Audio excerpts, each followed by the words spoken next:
Alors oui, on est heureux d'être là avec vous. Et on va lire ensemble dans l'évangile de Luc, au chapitre 22. Évangile de Luc, chapitre 22.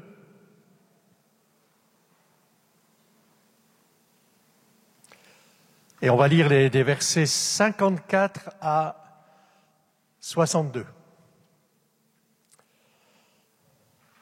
Après avoir saisi Jésus, ils l'emmenèrent et le conduisirent dans la maison du souverain sacrificateur.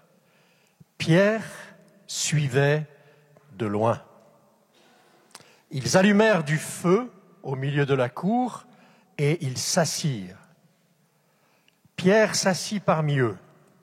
Une servante qui le vit assis devant le feu fixa sur lui les regards et dit : « Cet homme était aussi avec lui. » Mais il le nia en disant : « Femme, je ne le connais pas. » Peu après, un autre l'ayant vu dit : « Tu es aussi de ces gens-là. » Et Pierre dit : « Homme, je n'en suis pas. » Environ 1 heure plus tard, un autre insistait, disant : « Certainement cet homme était avec lui, car il est galiléen. »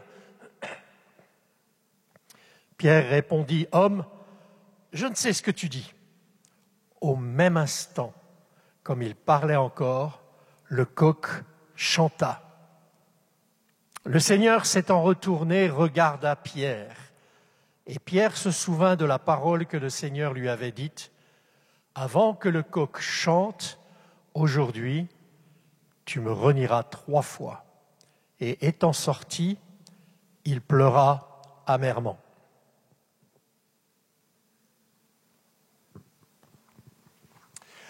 Voilà, ce que j'aime beaucoup dans la parole de Dieu, c'est qu'elle est complète, elle est honnête. Elle raconte les exploits, les victoires des grands hommes de Dieu, mais elle raconte aussi leurs faiblesses et leurs échecs. Et ça nous met en garde pour que nous puissions nous-mêmes faire attention. Et en même temps, ça encourage de voir que, en dépit de tout ce qui peut se passer, de tout ce qui peut nous arriver, Dieu continue de nous aimer et Dieu peut nous restaurer. Magnifique ça, non ? Et c'est ça qu'il y a de glorieux dans l'Évangile. L'Évangile, nous ne l'oublions pas, ça veut dire la bonne nouvelle de la grâce de Dieu qui a été manifestée à la croix. Vous savez, les échecs, je pense que vous serez d'accord avec moi, c'est malheureusement quelque chose qu'on connaît tous, n'est-ce pas ? Et on aime souvent, on a souvent le réflexe de s'excuser en montrant les échecs des autres. On est malin, hein ? On aime parler, par exemple, on prend même des exemples bibliques, hein ? On aime parler, par exemple, des échecs de Jacob, des échecs de Samson, de David, de Jonas, de Pierre, etc., etc. Il y en a une longue liste. Eh bien, ce matin, vous avez compris, c'est sur Pierre, en effet, qu'on va s'arrêter un petit moment. Mais pas pour le juger, surtout pas, mais pour tirer des leçons de son expérience, parce qu'il y en a pas mal à tirer.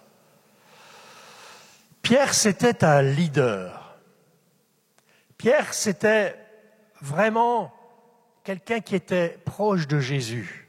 Et dans les disciples, il faisait partie des 3 plus proches de Jésus. C'était Pierre, Jacques et Jean. Ils ont vécu des choses que les autres disciples n'ont pas suivi, n'ont pas pu vivre, pardon. Et souvent dans la Bible, dans le Nouveau Testament, il est fait référence à Pierre, n'est-ce pas ? Et moi, je trouve que Pierre, c'est un disciple merveilleux, formidable. Pas vous ?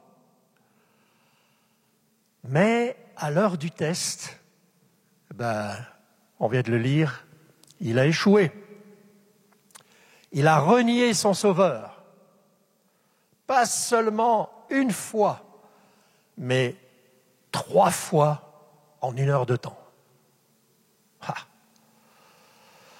Et c'est peut-être parce que, à cause de tout ça, qu'on aime bien Pierre, parce qu'il nous ressemble tellement, n'est-ce pas? Alors, ce matin, j'aimerais voir avec vous 3 choses. D'abord, on va parler de Pierre et de ses faiblesses. Ensuite, on va parler de Pierre et de son reniement. Et ensuite, on parlera de l'amour de Jésus pour Pierre. Alors, la première chose, c'est donc Pierre et ses faiblesses. On les connaît, mais on va les revoir ensemble. Et on remarque toutes ces faiblesses aussi dans ses actes et dans certaines de ses déclarations aussi. Alors, on va en voir quelques-unes. Dans Matthieu 26, au verset 33, il dit « Quand tu seras pour tous une occasion de chute, eh bien, tu ne le seras jamais pour moi. » Waouh. Et dans Luc 22, le même chapitre, au verset 33, un peu avant ce qu'on a lu, « Seigneur, lui dit Pierre, je suis prêt à aller avec toi en prison et à la mort. » Aïe, aïe, aïe. Formidable.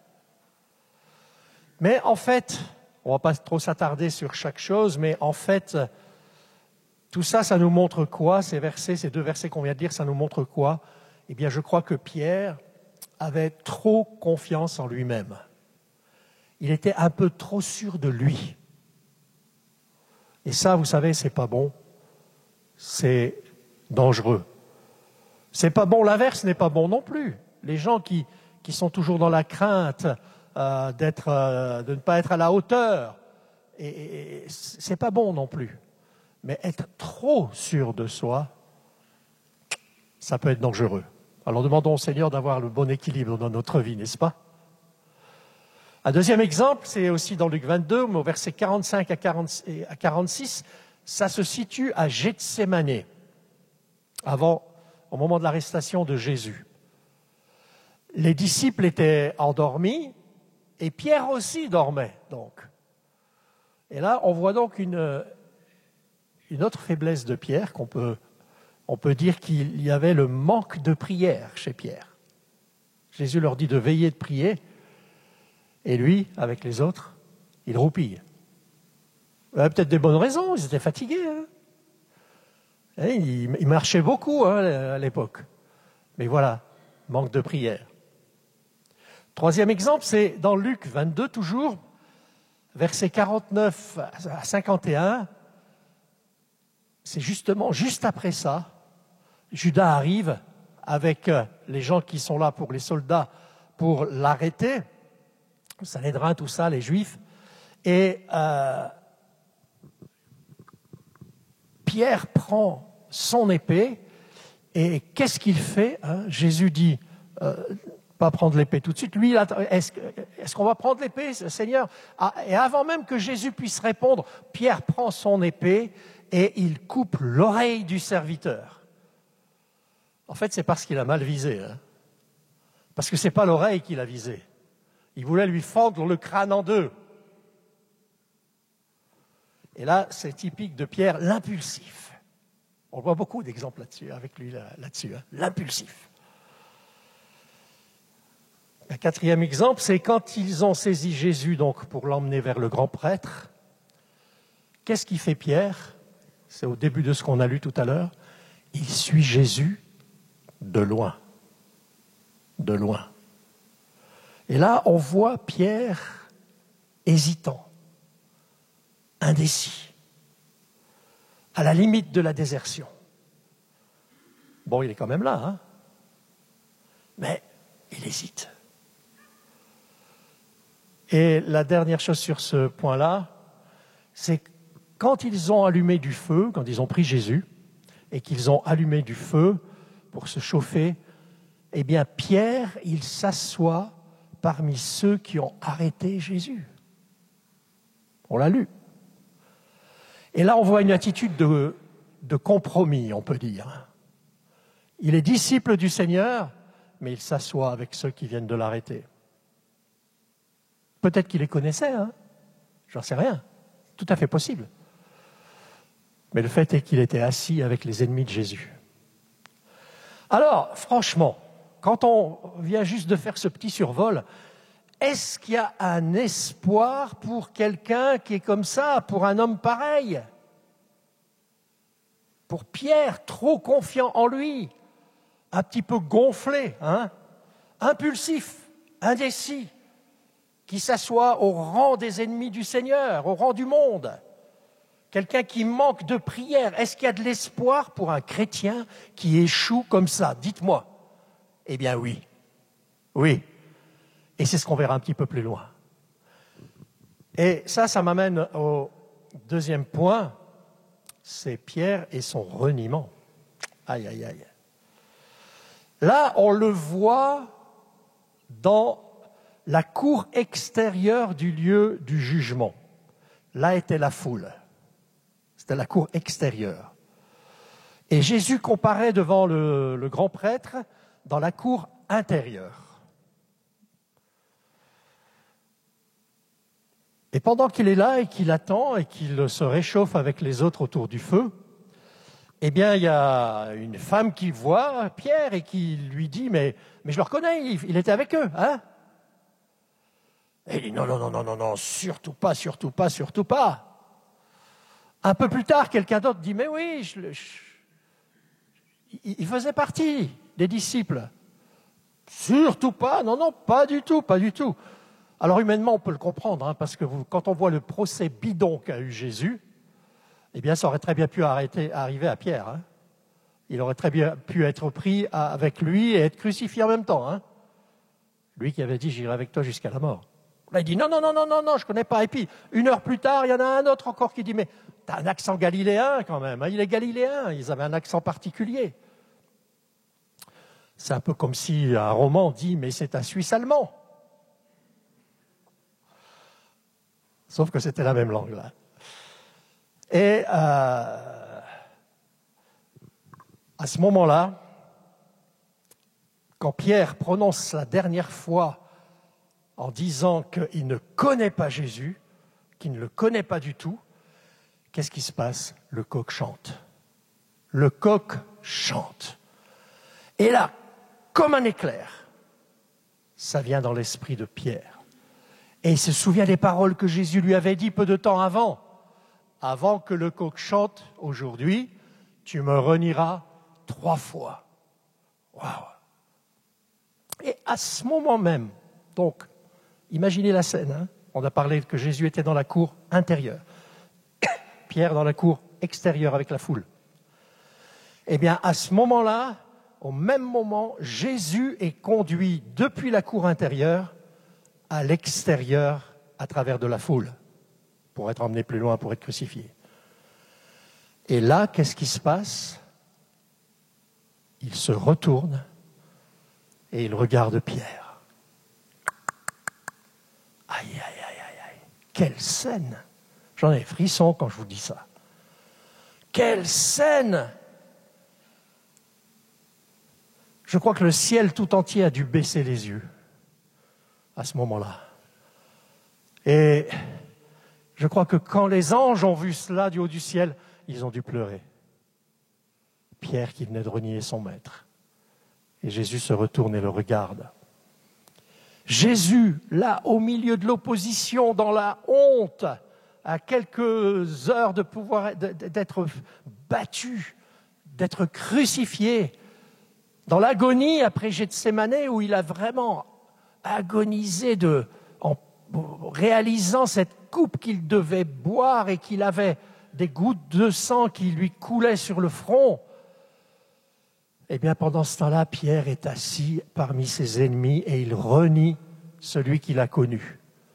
N'oublions pas que quelque temps avant, ce même Pierre avait dit « Seigneur, à quel autre irions-nous qu'à toi ? Tu as les paroles de la vie éternelle. » Et Jésus a dit « Ça, c'est pas la chair et le sang qui t'ont révélé ça. C'est Dieu qui te l'a révélé. » Eh bien voilà, quelques instants plus tard, cette scène qui vient d'arriver, c'était incroyable. Et ça m'amène au 3e point, où on va voir un moment l'amour de Jésus pour Pierre. Moi, je ne pense pas que le regard de Jésus, quand il s'est retourné, qu'il a regardé Pierre, je ne crois pas que c'était un regard réprobateur. Je ne crois pas du tout. Et je crois que c'est ça qui a dû faire craquer Pierre. Je crois que quand Jésus s'est retourné, qu'il a regardé Pierre, je pense que c'était un regard d'empathie, de sympathie, un regard d'intérêt pour Pierre, comme si Jésus pensait « Pauvre Pierre, mais je t'aime quand même, tu sais ». Je crois que c'était cette sorte de regard-là avec lequel Jésus a regardé Pierre. Et ça montre plusieurs choses. D'abord, ça montre que Jésus savait que Pierre le renierait. Il le savait, il l'avait prédit. Et il savait que c'est absolument ce qui allait arriver. La Bible nous dit que nous sommes devant lui comme un livre ouvert.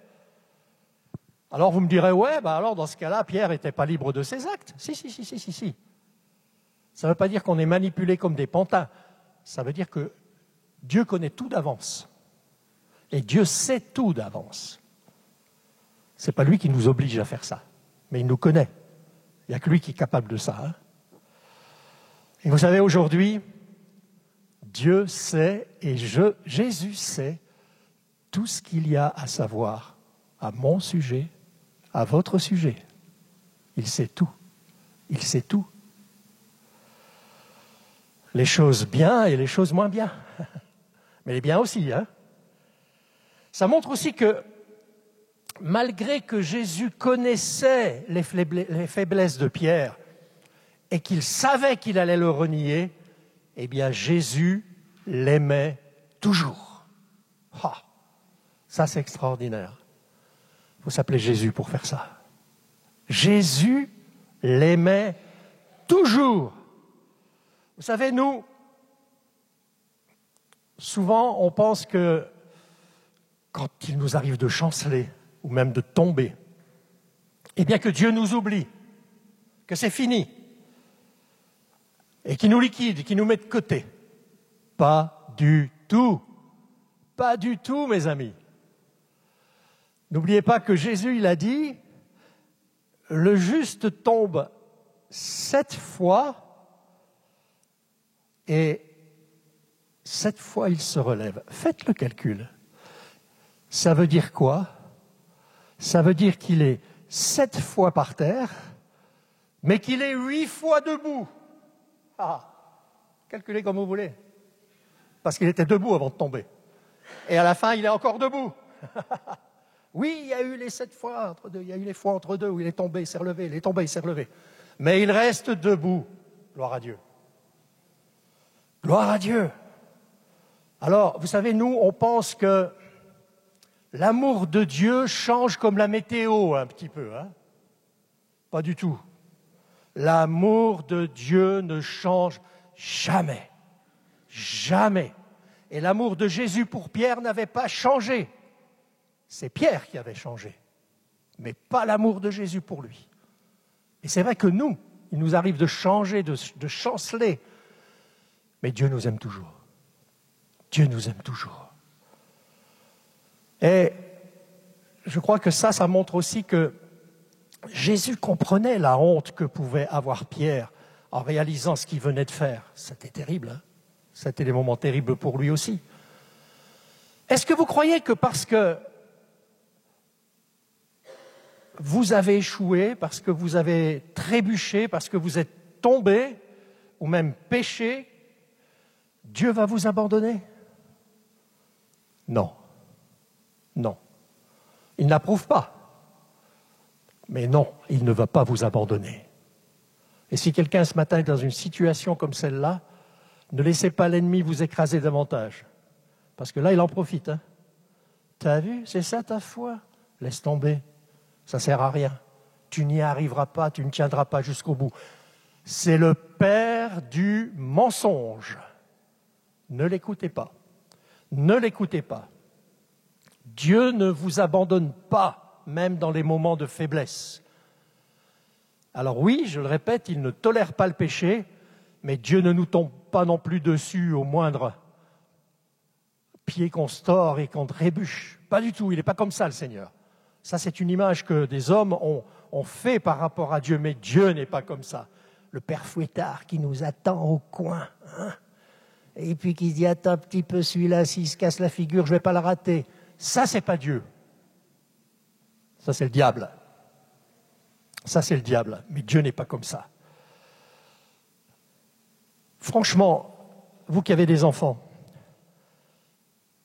quand nos enfants nous déçoivent, est-ce qu'on les met à la porte? Ah, ça sort du cœur, hein?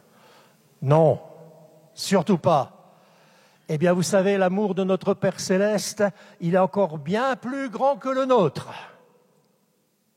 Et oui, il nous montrera ce qui ne lui convient pas et ce qu'il n'aime pas. Mais il ne nous abandonnera jamais. Et il ne nous fichera jamais à la porte pour ça. Et il nous donnera toujours l'occasion de nous repentir.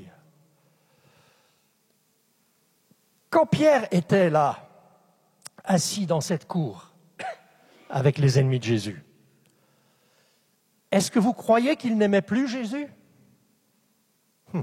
Bien sûr que si, qu'il aimait toujours Jésus. Bien sûr que si. Il s'est juste cassé la figure à cause de ce qu'il était trop sûr de lui. Il a flanché à ce moment-là. Mais il aimait toujours le Seigneur et il voulait toujours lui plaire. Ça, j'en suis convaincu. Et quand Jésus l'a regardé, son cœur a fondu. Son cœur a fondu. Il est sorti et il a pleuré amèrement. Et là, je crois que c'était des larmes de honte. Je crois que c'était des larmes de remords, que c'était des larmes de repentance qu'il avait devant le Seigneur. Alors, qu'est-ce qui a fait pleurer Pierre de regret et de repentance? Est-ce que c'est le cri du coq? Non, c'est pas ça. C'était le regard de Jésus. C'était le regard de Jésus. Et je crois que ce regard a empêché Pierre de faire une bêtise, que ça se tourne en désespoir et qu'il fasse une bêtise comme Judas a fait. Ça aurait fait 2 suicides le même jour, vous vous rendez compte? Parmi les disciples de Jésus. 2 pendus dans la même journée. Eh bien non, le regard de Jésus l'a empêché de faire ça. Le regard de Jésus lui a donné de l'espoir et l'a amené à une complète restauration. C'est merveilleux, ça. C'est merveilleux. Mais je crois qu'il y a un élément important encore à relever en terminant.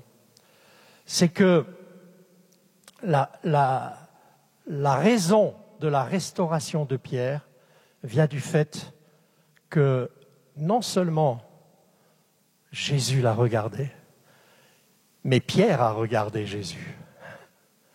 Pierre a aussi regardé Jésus. Et leurs regards se sont rencontrés. Tchac. Leurs regards se sont rencontrés, tous les deux. Eh bien ça doit être aussi un encouragement pour nous, dans nos moments de faiblesse, dans les moments où on n'est pas du tout content de nous, dans les moments où on n'est pas du tout content de la manière dont on vit notre vie chrétienne, qu'on n'arrive pas à atteindre les buts qu'on s'est donnés, à être les chrétiens comme le Seigneur souhaite qu'on le soit. Eh bien, de réaliser que Jésus nous regarde. Et il nous regarde avec empathie, il nous regarde avec amour, mais surtout que nous regardions à Jésus. Que nous regardions à Jésus et à Jésus lui seul. Qu'on lève les yeux vers Jésus, qu'on ne soit pas toujours des chrétiens qui vivent tête baissée, mais qu'on regarde Jésus. Vous savez, mea culpa, mea culpa, mea culpa, mea maxima culpa. Et on se flagelle, et on se flagelle, et on se flagelle. Regardons à Jésus. Levons les yeux vers lui, qu'on détourne les regards de nos péchés, qu'on détourne les regards de nous-mêmes, des circonstances et de tous nos échecs, et qu'on regarde au Seigneur. Il y a de la vie dans un seul regard au crucifié et au ressuscité. Il y a de la vie dans le regard à Jésus crucifié pour nous et ressuscité et vivant. Et une dernière chose intéressante, c'est que au moment de la résurrection, l'ange avait déjà reçu un ordre du Seigneur d'informer Pierre. Vous vous souvenez de ce passage? D'informer Pierre de la résurrection de Jésus. Et je crois que c'était comme pour le rassurer, pour lui montrer que Jésus l'avait déjà pardonné. Et ça, on le lit dans Marc 16 au verset 7. Allez dire à ses disciples, bon, ça aurait pu s'arrêter là, hein, parce que Pierre faisait partie des disciples. Mais non. Il rajoute à ses disciples et à Pierre. Il y avait une pensée particulière que les anges avaient reçu l'ordre de transmettre pour Pierre. Et je crois que c'était pour l'encourager qu'il était pardonné et qu'il allait être restauré. Alors oui, c'est vrai, Pierre, il est tombé. Mais il s'est relevé. Il a été pardonné et il est devenu un instrument puissant pour le Seigneur. Ah, c'est ça la puissance de la croix. C'est pas simplement deux bouts de bois, hein. Ça nous rappelle la puissance de l'amour de Jésus pour nous.